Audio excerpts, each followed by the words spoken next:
if I'm going to print on paper, and it's a trade show application, I need the best paper I can put on a latex printer.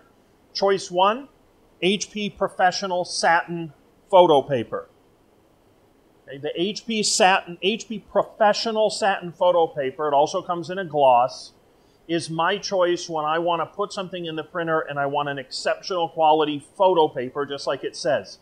This is a resin-coated photo paper. It is specifically formulated for Generation 3, which is what I'm using, the 300 and 500 series latex printers.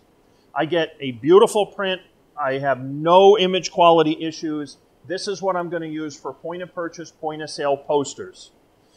It has a higher formulation. It carries a slightly higher price point than less expensive medias. I don't think it's unreasonable. It's very well positioned because a photo paper is always going to have coatings on it, no matter what it is. That's going to bring the price up a bit because you're looking for quality. When I need quality, like at a trade show, I want to show the best the printer can do, and that's why I use this product. There's a slightly thinner version called Everyday, and it's effectively the same treatment, the same coating, but on a thinner, lighter weight paper, and that also works very well. So there's the Professional and the Everyday Satin Photo Paper and Gloss Photo Paper.